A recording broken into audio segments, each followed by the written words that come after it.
दोस्तों नमस्कार। आखिरकार वह दिन आ ही गया जिसका इंतजार कुछ महीनों से पूरे दुनिया को था, जब सुप्रीम कोर्ट के 5 जजों की बेंच ने सर्वसम्मति से जम्मू कश्मीर को विशेष दर्जा देने वाले अनुच्छेद 370 को खत्म करने और राज्य को 2 हिस्सों में विभाजित करने के केंद्र सरकार के फैसले को सही ठहराया है।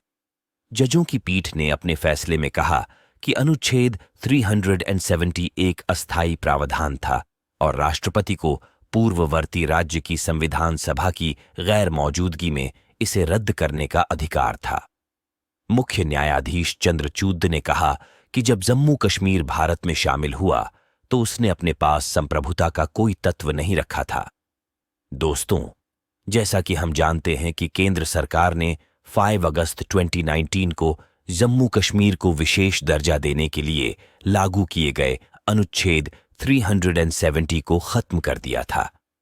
आखिर क्या है इस अनुच्छेद में, इसे हम जानने और समझने की कोशिश करेंगे। अनुच्छेद 370 भारतीय संविधान का ही एक प्रावधान था। इसे भारतीय संविधान में 17 अक्टूबर 1949 को शामिल किया गया था। ये जम्मू कश्मीर को विशेष दर्जा देता था। ये भारत की संविधान को राज्य में सीमित कर देता था।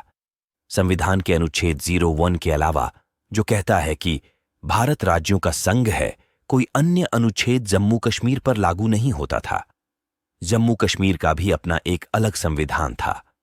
भारत के राष्ट्रपति के पास जरूरत पड़ने पर जम्मू कश्मीर में संविधान संशोधन के लिए जम्मू कश्मीर सरकार की सहमति अनिवार्य थी। इसके अलावा भारतीय संसद के पास केवल विदेश मामलों, रक्षा और संचार के संबंध में राज्य में कानून बनाने की ही शक्तियां प्राप्त थीं। जम्मू कश्मीर का राष्ट्रीय ध्वज भी अलग था। इसके साथ ही अनुच्छेद 35A के बारे में भी हमें जानना जरूरी होगा। इस अनुच्छेद के तहत 14 मई 1954 के पहले जो कश्मीर में बस गए थे, उन्हीं लोगों को कश्मीरी माना जाता था।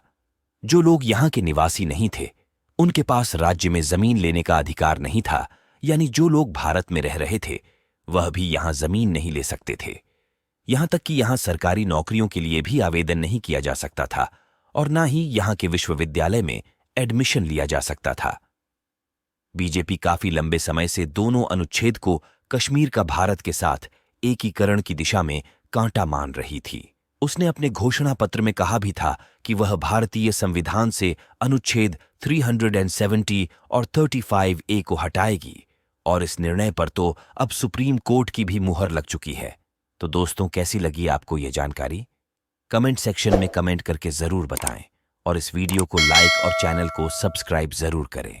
दोस्तों नमस्कार।